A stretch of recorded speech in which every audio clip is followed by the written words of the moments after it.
Donc, j'ai fondé Cyberspective en 2023. J'ai 15 ans d'expérience en cybersécurité. La moitié de ma carrière plus dans le technique, donc test d'intrusion. J'ai eu le privilège à l'époque de faire des mandats assez intéressants dans l'infrastructure critique, bancaire, télécom, name it. Donc, j'ai bien vu l'état de la cybersécurité au Québec depuis un bon moment. Et l'autre moitié de ma carrière, plus à bâtir des programmes de sécurité et les certifier ISO 27001, 27701, SOC 2, name it. Puis, mon entreprise, Cyberspective, en 2023, j'ai voulu répéter cet exercice-là de bâtir des programmes et aider les entreprises de passer de A à Z, finalement. Puis, un des constats que je me suis rendu compte dans cette aventure-là, c'est que j'ai eu beaucoup à dealer avec des MSP. J'ai eu à dealer aussi avec des MSSP. Puis c'était intéressant de voir le contexte, puis la différence entre les deux, puis la dynamique aussi dans cet écosystème-là, puis les enjeux de chacun. Ce que je veux vous présenter aujourd'hui, c'est un petit peu cet écosystème-là, puis on va y revenir, mais la tendance au MSP d'aller chercher des services, puis de fournir des services de cybersécurité à travers leur offre de services. Puis je vais vous expliquer pourquoi, ce que je vois, et ainsi de suite. Mais on va partir avec les bonnes bases. On a des services gérés, 2 services gérés, 2 bytes. Donc, par service géré, on s'entend, on va avoir le MSP classique, donc on va aller déployer des systèmes, on va déployer des logiciels, on va faire le service de premier niveau, troubleshoot, ainsi de suite. On va s'occuper généralement des backups, dans certains cas des antivirus. On va revenir là-dessus aussi. Alors que la MSSP, qui est une nouvelle couleur, je me souviens à l'époque, GoSecure, on vendait du Cisco, Checkpoint.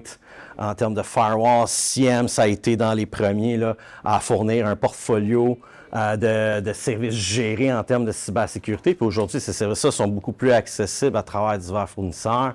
Et on va aller chercher les services là, à ce moment-là de monitoring 24/7. On va aller chercher non pas des antivirus, mais plus la version moderne qu'on appelle soit EDR, Endpoint Detection and Response, donc des logiciels qui vont permettre non seulement de détecter des anomalies sur les systèmes, mais aussi d'avoir donné une capacité de réponse. Puis là, on a les couleurs de ça. MDR, il est géré. On va avoir le XDR qui est Extended, non seulement un agent sur un poste, mais qu'on va intégrer d'autres systèmes à l'intérieur. Puis on a le MXDR. Puis je ne serais pas surpris qu'on ait le AI machin plus bientôt, AI MXDR, quelque chose de même. Ce qu'un service géré n'est pas. Puis ça, c'est important parce que la discussion, sinon, elle est complètement flawed plus tard. Puis ça, c'est le genre de choses que je me rends compte quand je discute avec les gens. Je parle à un MSSP, puis là, ils me parlent des pentests. Un pentest, c'est une activité, c'est transactionnel, on fait le test, on donne un rapport. Ce n'est pas ce que je considère, ce n'est pas ce que l'industrie devrait considérer comme un service géré. Right? C'est une activité, on va faire un assessment. Au même titre, par exemple, qu'une évaluation de risque, qu'un audit de conformité, et ce n'est pas non plus uniquement technique. La formation, par exemple, gérer la formation pour une entreprise. Je sais que dans le monde financier, exemple, il va y avoir des fournisseurs qui vont gérer des formations pour les courtiers d'assurance et ils vont fournir ce service-là, ils vont gérer ça, ils vont offrir un service géré de ces formations-là. Même chose en cybersécurité, on a des plateformes. Y a-t-il des gens qui connaissent KnowBe4 ici? Déjà un bon paquet. Sinon, on a le Fortra, anciennement Terra Nova. Des gens ici, aussi. CIRA, effectivement, canadien, qui est très, très, très intéressant. Lui, il est powered by Beauceron. C'est Beauceron en arrière de tout ça. TELUS aussi, je crois que c'est ça qu'ils utilisent. Donc, ce ne sont pas dans ce cas de ces plateformes-là, de formation vont être gérées, mais c'est important de comprendre que le pentest, ce n'est pas un service géré. Par contre, ce que je vois tout le temps, c'est que le MSSP va faire du pentest. Il va en fournir. Ils vont fournir soit à travers quelqu'un à l'intérieur ou soit qu'ils vont fournir à travers un partenaire. On va avoir beaucoup aussi d'MSP. Je vois des MSP qui fournissent des services de testing. Mais ici, je veux vraiment faire la distinction quand on parle de MSP, c'est vraiment un service géré traditionnel, TI, versus MSSP qu'on fournit des services gérés de sécurité, donc plus en mode continu. Un petit rappel sur la valeur de sécurité. Ce qui arrive, c'est que quand on achète une chaise, OK? on s'attend qu'elle ne brise pas en s'assoyant dessus. J'achète pas la chaise parce qu'elle ne va pas se briser. J'achète la chaise parce qu'elle a la bonne couleur, elle a des bras, les pattes lèvres, whatever. Il y a des critères qui font que je vais acheter cette chaise-là, mais je vais assumer que la sécurité de la chaise, elle va tenir mon poids quand je vais m'asseoir dessus. Le MSP, c'est la même affaire. Un client qui fait affaire avec un MSP, il va s'attendre à ce qui est sécuritaire. C'est pas supposé être un feature set additionnel, c'est supposé être imbriqué au sein même des services qui sont à l'intérieur du MSP. Donc, la réalité, c'est que ça prend une expertise, s'assurer quand même que la chaise ne brise pas, parce qu'à ce moment-là, évidemment, le client n'est pas satisfait. Il va soit trouver une autre chaise, ou des fois, il rachète la même.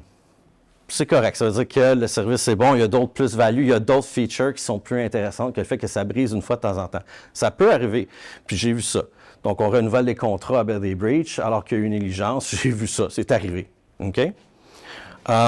Puis l'offre MSP, bien, c'est de tenter de fournir des services additionnels, donc d'aller chercher une plus-value à travers la sécurité puis à travers un premium. Pourquoi envisager la transition? Pourquoi qu'un MSP...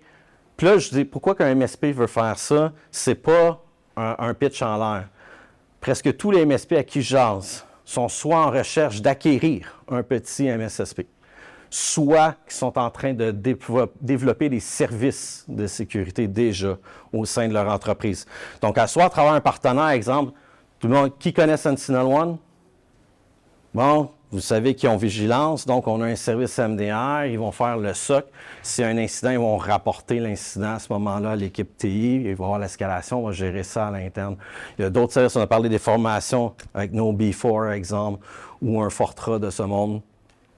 Donc, on va avoir souvent dans un MSP ce genre de service-là s'ajouter au sein de l'organisation parce qu'il y a une certaine demande aussi qui va avec ça. Donc, les formations, sensibilisation vont venir d'un critère, d'une demande à gauche, à droite, soit des assurances, par exemple. Maintenant, si vous voulez une assurance, ça va être écrit à l'intérieur, vous avez besoin du MFA, vous avez besoin d'un IDR ou d'un MDR, vous avez besoin d'une politique de sécurité, vous avez besoin de formation. Donc, le client demande ça, le MSP est très bien placé pour fournir ce type de service, donc il va le fournir. On a une énorme pression réglementaire qui provient de la loi, exemple, de la loi 25. Donc, la loi 25 qui va exiger un maintien des renseignements personnels. En termes de cybersécurité, ils sont pas mal plus flous, on va être honnête. Néanmoins, ça rouvre la discussion. Toi, tu en connais un bout là-dessus, hein? Mais au moins, ça ouvre la porte à la discussion sur les mesures protectives qu'on doit mettre en place en entreprise. Et c'est ces pressions-là qui vont faire que le client va s'intéresser, en fait, aux services de sécurité un peu plus avancés. S'il y a une base, exemple, de clientèle de votre client qui est en Europe, bien, il va falloir se conformer à la règle GDPR ou RGPD en bon français au niveau de la protection des renseignements personnels français. Ce n'est pas parce que vous êtes au Québec que vous êtes protégé contre cette régulation-là, dans la mesure où vous avez des renseignements de citoyens européens, exemple, dans votre infrastructure. Mais ça va lever des discussions au niveau de est-ce qu'on donne des formations, y a-t-il des plateformes pour ça, est-ce qu'on protège ces renseignements-là, ainsi de suite. C'est des pressions qui viennent alimenter ces discussions-là. Il y a une loi qui s'en vient, la C26, au niveau de la cybersécurité aussi, qui va être au niveau fédéral, qui s'en vient prochainement, qui va exiger des mesures appropriées. Évidemment, croissance, diversification, on ne se le cachera pas, on vend un nouveau service, on package une nouvelle licence, on package des nouveaux services, donc on augmente nos revenus, on diversifie notre portfolio, puis on a accès à des nouveaux marchés. Ça, c'est le genre de choses que souvent, on ne s'en rend pas compte, mais le fait de pouvoir fournir des services de cybersécurité à travers son service MSP va vous permettre d'avoir des clients qui sont plus matures ou qui sont plus gros, qui ont des exigences plus grandes, puis ça va vous permettre un accès à ces marchés-là. Donc ça, c'est souvent un argument qui est omis là, dans les discussions ou qu'on ne connaît pas, mais je vous le confirme, il y a des clients qui vont avoir des requis élevés à ce niveau-là, puis le fait de pouvoir fournir ces services-là, va vous éviter le poids de devoir trouver un partenaire MSSP qui va faire la job. By the way, y a-t-il des MSSP ici? Je risque de briser Je ne veux pas diminuer MSSP. MSSP ont un rôle. Là, on parle de MSP, qu'est-ce qu'ils font? On va revenir à tout ça. Mais ultimement, dans le cas que je parle ici, c'est souvent ça va être un MSSP qui va vouloir se rendre partenaire avec un MSSP pour combler, dans le fond, l'offre qu'il ne fait pas. Ce qui est une avenue totalement légitime. Si ça ne fait pas de sens avec le modèle d'affaires ou les aspirations, dans le fond, du MSP, pourquoi pas à ce moment-là être partenaire avec un MSSP? Vice-versa. Et vice-versa. Exactement. Exactement. Avec des MSP. Exactement. Donc, à ce moment-là, on peut faire un type de partenariat comme ça qui est win-win. Le modèle d'affaires est relativement similaire dans le sens que c'est du service. On revend des licences, on revend du temps, on revend du service. Le modèle est assez similaire. Donc, pour un MSP, de fournir des services de cybersécurité, ça vient s'insérer essentiellement dans ce que vous faites déjà en termes de modèle d'affaires. On n'est pas en train de faire de la logistique de transport de matériel de Chine au Québec. On revend encore du service. Donc, ça peut être quelque chose qui est intéressant. On le fait déjà à quelque part. Puis ce qui est drôle, c'est que j'entends beaucoup de... Puis là, il en manque un ici à la vue des discussions sur où va hier. Là. Mais un des arguments que j'entends souvent pour un MSP qui hésite, c'est que ça ne me regarde pas, c'est trop légal, ça me fait peur. J'ai eu un client que j'ai signé en octobre l'année passée. On a eu une session de 2 heures en novembre, très occupée. En 2 heures, je peux vous affirmer que c'était quand même assez préoccupant, la sécurité de cette entreprise-là, et la rançon est rentrée le 25 décembre. Donc, qui est appelé quand ça arrive? C'est le MSP. Le MSP est appelé, c'est le MSP qu'il faut qu'il recover le parc. Et, tu sais, le fameux check qu'on dit toujours de faire, tester les backups. Vous avez besoin d'une cédule de backup. Ouais, mais je teste quand ça pète. Bien là, ça pète puis ça ne lève pas. Donc, quelque chose qui aurait dû prendre une semaine de recovery a pris 3 mois. 3 mois avec des impacts. Il y a eu une démission. Une VP a démissionné sur charge de travail, puis je ne vous parle pas des coûts, puis de tout. Puis aussi, tu sais, le plan de match, là, on arrive une année, puis on se dit, hey, l'année prochaine, on double notre chiffre d'affaires, on va investir en marketing, on embauche. Tout ça, c'est à l'eau. Le plan de growth est à l'eau, tout est à l'eau. Puis le MSP embarque là-dedans, il n'est pas prêt, appelle les partenaires, cherche de l'aide, patine. Donc, on peut beau dire qu'on ne veut pas se mêler de tout ça, mais le MSP, il est dedans. Il est dedans. Pourquoi pas envisager d'aller chercher une expertise supplémentaire pour pouvoir se sortir de ça, puis d'être prêt si ça arrive, puis d'être capable de recover son parc comme il faut, d'avoir les bons outils, puis d'avoir une bonne résilience. Il y en a qui disent « je connais pas ça, je connais rien là-dedans ». Bien ça, trouve-toi quelqu'un qui connaît ça. That's it. Embauche une ressource, trouve un partenaire, va certifier un de tes gars. N'importe quoi. Il y a des bons à cette heure, là. Nous, surtout en cybersécurité, on a un portfolio super riche en formations spécialisées. Pour la gestion d'incidents, pour l'info nuagique, pour de la gouvernance en sécurité. On a de l'audit, on a la chasse aux menaces, le fameux threat hunting. On a tout. Il suffit de savoir, dans le fond, sont où ces formations-là. Puis, on peut aller chercher des formations. C'est pas toute la grosse formation comme des SANS là, à 10 000 chacune. On peut aller en chercher là, en bas de 1 000 $, puis ça va faire un effet extraordinaire sur vos équipes.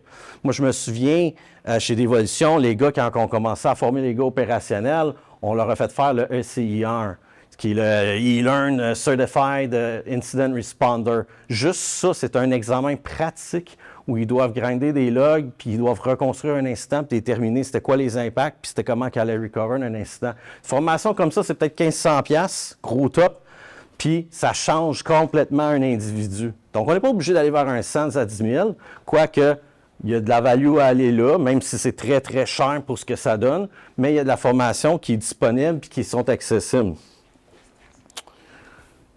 C'est bon, je suis dans le temps. Puis là, ben, c'est que ça va coûter trop cher. Ben, ça va coûter trop cher. Pas vraiment, parce qu'on dit, ah, mais là, il faut que j'achète ci, il faut que j'achète une autre ressource. Ben, Pourquoi tu ne trouves pas un partenaire pour commencer? Tu sur certains jobs, puis tranquillement, avec les revenus, ben, tu vas financer, dans le fond, démarrer. Parce que c'est pas si coûteux que ça.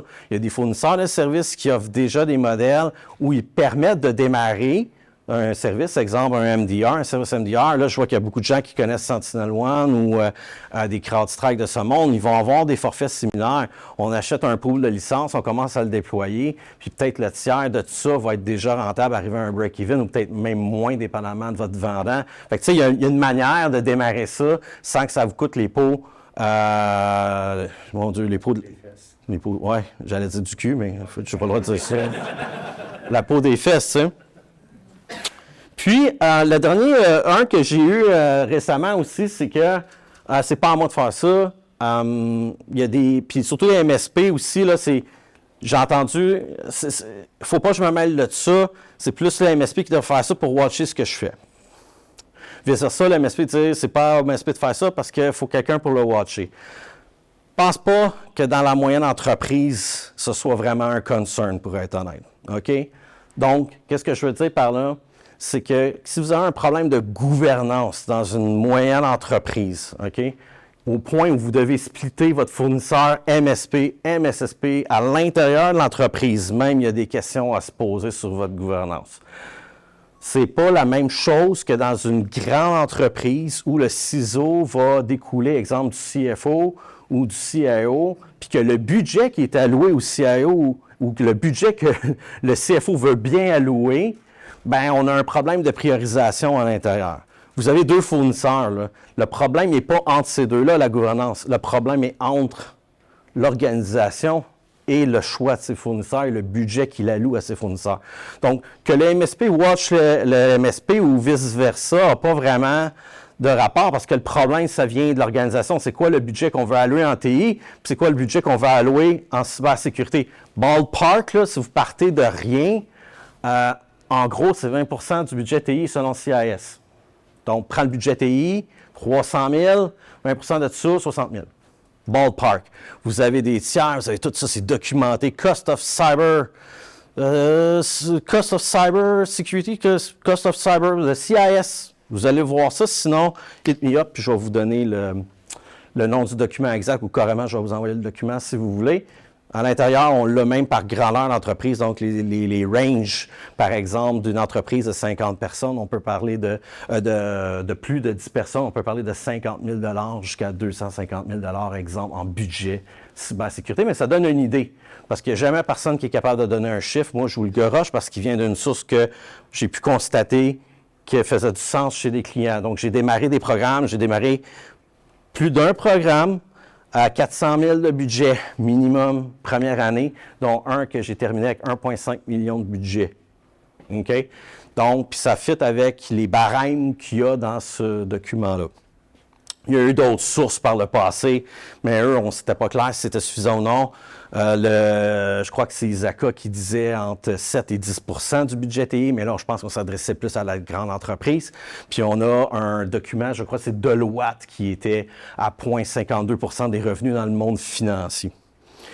Overall, pour nous autres sites, moyenne entreprise, ballpark, 20 Donc, les défis, l'écart de compétences, ça va être surtout ça. En fait, on ne connaît pas ça. Vous êtes l'entrepreneur, vous envisagez fournir des services de sécurité, mais vous ne connaissez pas ça. Premier défi que vous allez avoir, c'est de trouver quelqu'un qui connaît ça. Il y en a en masse. Il y en a en masse où vous pouvez toujours former vos équipes.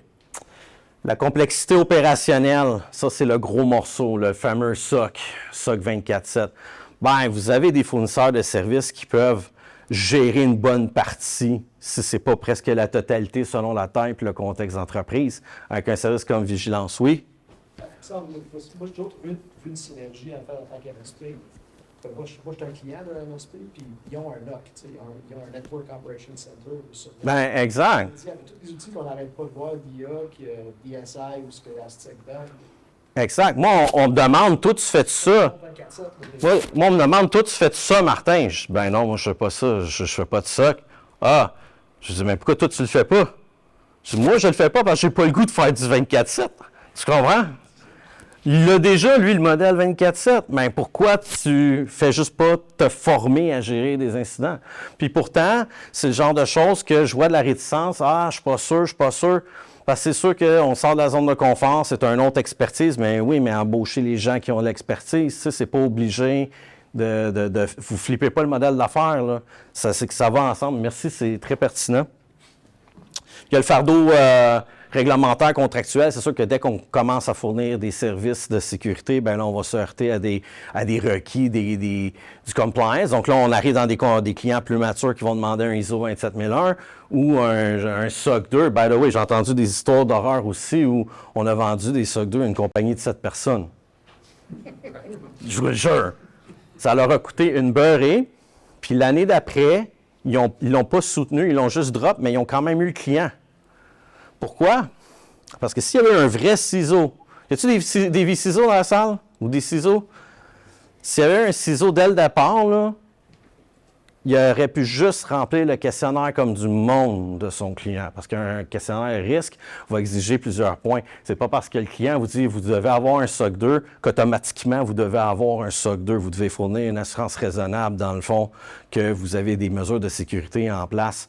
Donc, il y a une façon de répondre à ce questionnaire-là.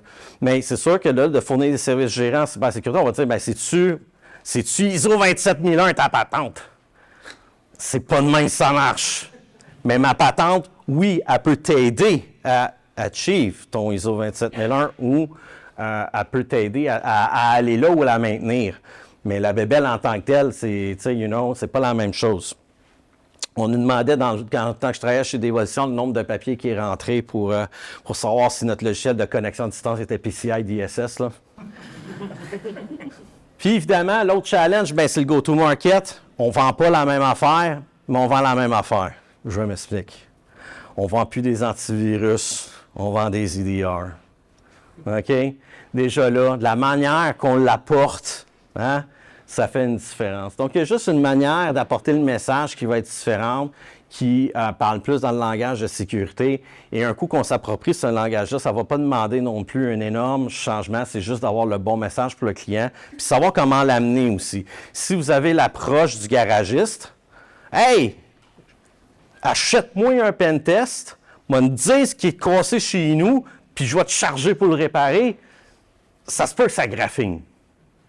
Ça se peut que ça graffine. Là, il faut avoir une stratégie. Comment on peut faire pour que le client ait l'état des lieux d'une façon plus indépendante? Puis il y a eu beaucoup de discussions hier là-dessus, sur la transparence indépendante. Bien, là, c'est un scénario où ça fait super bien. Où on va avoir quelqu'un de l'externe qui peut faire cette évaluation-là, ce test-là, puis dire au MSP, voici ce que ton MSP peut faire pour régler la situation. Puis, il y a une certaine notion d'indépendance qui rentre là, ce qui est intéressant pour le client. J'ai vécu ça en janvier. Je vous le jure, en janvier, pour un syndicat, même affaire. J'ai un meeting pour présentation de rapport. Première demi-heure, on présente les résultats des tests. À la fin, ma cliente a dit au MSP, tu peux-tu quitter, s'il te plaît? L'autre portion, c'est plus management ou 25. Il quitte, puis elle me dit, qu'est-ce que tu en penses? Es-tu correct? Bien, vous aviez des choses qui n'étaient pas en place, puis vous avez eu une soumission l'an passé, c'est ce qu'il me dit, c'est ce qu'il vous a montré, et ça n'a pas été signé. Il fait sa job. C'est un bon, celui-là. Elle dit, OK, on va arranger ça. Donc, ce qu'il avait présenté, qui avait été refusé l'année d'avant, bien là, ça se fait approve, puis ça va aller de l'avant. Pourtant, on lui a dit la même chose. Mais vu qu'il y a eu un indépendant pour l'audit, pour l'évaluation, c'est là que ça vient un argument de vente. Donc, c'est pour ça que je parlais au début que les services gérés n'incluent pas nécessairement les pentests. Quoique les pentests, c'est bon d'avoir ça dans un service géré. Merci. C'est bon d'avoir le pentest dans un service géré dans le contexte où quand vous mettez une mesure en place, vous les validez qu'elle fonctionne correctement. Donc là, la portée de l'exercice n'est pas de voir qu'est-ce que ça a l'air, mais la portée de l'exercice doit être ce que j'ai mis en place, est-ce que ça fonctionne? Puis c'est comme ça qu'on gagne en maturité, puis qu'on commence à être de plus en plus résilient au fil du temps, puis qu'on commence à demander des tests beaucoup plus avancés aussi. Là, on sort du cadre du pentest standard, moi j'appelle ça des pentests de salle de conf. Là. Donc le gars qui débarque dans la salle de conférence, on ne lui donne pas de compte, puis il essaie de tout breacher. On n'est plus là après une couple d'années. Là. On rentre dans des mandats avec ce gars-là, là, où on est rendu dans des affaires assez élevées. Il ne voulait pas que je le pointe du doigt, mais je me suis gâté. Fait qu'en gros, c'est de faire le point, c'est de faire la gap, c'est quoi les services qu'on rend, c'est quoi notre base de clientèle, c'est quoi nos opportunités. Donc, dans certains secteurs spécifiques, la cybersécurité a des besoins plus présents, qui sont plus... qui vont être... le besoin vient probablement de là. Par la suite, c'est d'établir les capacités de fournir ces services-là, soit à travers un partenaire ou de le développer à l'interne, d'investir, puis surtout de voir à son message commercial, puis c'est vraiment pas le même message que vous avez en TI. C'est pas de la même façon qu'on aborde le sujet, puis c'est pas de la même façon qu'on va vendre ce service-là au client, parce que à la fin de la journée, vous vendez déjà la chaise. OK? Fait qu'il faut vendre le feature de la sécurité et non le fait que la chaise peut péter. C'est ça la nuance. Est-ce que vous me suivez là-dessus? Je me suis trouvé funky là, un peu avec l'analogie. All right. Ben écoutez, conclusion, vous générez des revenus de plus, vous augmentez votre résilience pour vous aussi, vos clients et vous-même.